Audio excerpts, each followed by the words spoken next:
जब आप अब पटना के गंगा घाट पे घूमने और सुकून तलाश करने जाएंगे तो आपको वहां पे डॉल्फिन दिखाई देने वाली है। 30 साल के बाद इन डॉल्फिन का वापस आना हुआ है और 30 साल के बाद पटना में डॉल्फिन जो है वो दिखाई दी हैं। उसके बाद लोग कह रहे हैं कि अब गंगा की स्थिति जो है वो पहले से सुधर गई है और ये जो डॉल्फिन की वापसी हुई है, जो इंसानों के सबसे ज्यादा और करीबी मित्र बताए जाते हैं, उनकी वापसी जो है कहीं ना कहीं इंसानों को और यहाँ के पर्यावरण को और बेहतर बना देगा। क्या कुछ लोग कह रहे हैं किस तरीके से वापसी हुई है और आखिर ये जो डॉल्फिन है वो किस तरीके से इंसानों के साथ इतना घुल मिल जाती है, सब कुछ आपको बताऊंगा। लेकिन उससे पहले मेरा परिचय जान लीजिए। मेरा नाम है रजत और आप जनता जंक्शन देख रहे हैं। आपको बता दूं कि सबसे पहले ये तस्वीरें देख लीजिए। ये गंगा के अलग अलग घाटों की तस्वीरें हैं और यहाँ पे आप साफ तौर पे देख सकते हैं कि कई सारे डॉल्फिन जो हैं आपको दिखाई दे रहे होंगे। आपको बता दूं, ये जो डॉल्फिन है ये इंसानों के सबसे करीबी मित्र बताए जाते हैं और अगर जानवरों की बात की जाए तो ये सबसे समझदार जानवर बताए जाते हैं। मतलब इनकी इंसानों से दोस्ती हो जाती है और एकमात्र यही जानवर है जो समुद्र में रहते भी उसके बाद भी अपने प्रजातियों के साथ जो है वो बातचीत कर सकते हैं।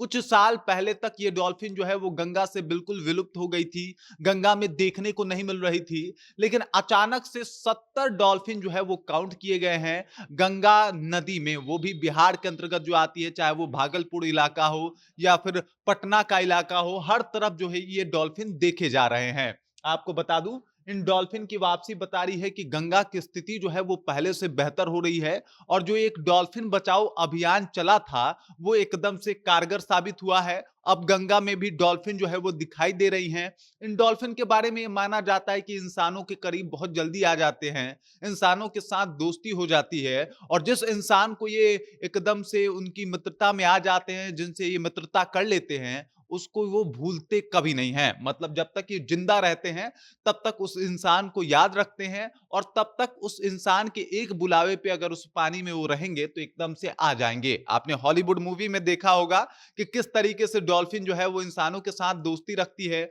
और किस तरीके से हमेशा उसकी मदद करने के लिए पहुंच जाती है। बिल्कुल ये सच है क्योंकि ये बहुत समझदार होते हैं। आमतौर पे माना जाता है कि इंसान जो है वो अपने दिमाग का 10% हिस्सा ही यूज करता है, लेकिन अगर डॉल्फिन की बात की जाए तो वो अपने दिमाग का 20% हिस्सा जो है वो यूज करती है। डॉल्फिन के बारे में बहुत सारी बातें, बहुत सारी कहानियाँ जो है वो कही जाती है।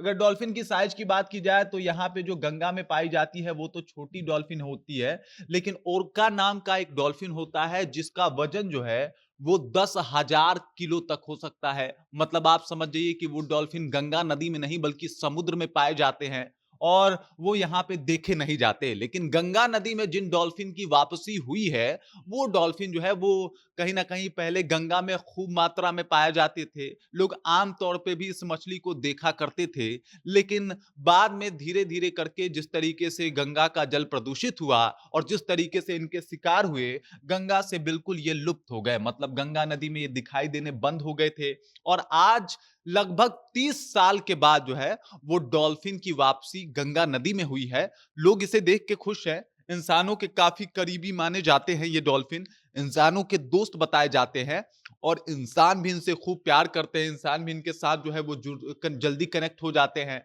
आपने देखा होगा डॉल्फिन के साथ लोग खेलते हैं, डॉल्फिन के साथ लोग मस्ती करते हैं, डॉल्फिन के साथ फुटबॉल खेलते हैं। ये तमाम जो है इनमें टैलेंट भरा पड़ा है। मतलब आप समझ जाइए कि बड़ी टैलेंटेड मछली होती है और इसकी गंगा में वापसी हो गई है। साथ ही ये अपने एरिया में बातचीत कर सकती है। अब एक मछली जो अपने एरिया में जो बाकी के डॉल्फिन हैं उनसे बातचीत कर सकती है, ये इंसानों की भाषा समझ सकती है। मतलब अगर इन्हें ट्रेन किया जाए और लगातार बातें बोली जाए तो ये आपकी भाषा भी समझ सकती है और आप इसे इशारों में समझा भी सकते हो कि आप कहना क्या चाहते हो। और ऐसी डॉल्फिन जो है कभी गंगा में पाई जाती थी, लेकिन कुछ सालों के अगर दृश्य को देखा जाए तो बिल्कुल गंगा से जो डॉल्फिन है वो विलुप्त हो गई थी। गंगा में ये डॉल्फिन दिखाई नहीं दे रही थी, लेकिन आज लगभग 30 साल बाद एक बार फिर से इन डॉल्फिन का वापसी हुआ है और उसके बाद तमाम जो भी जंतु को या फिर जीव को पसंद करने वाले लोग हैं वो खुश हैं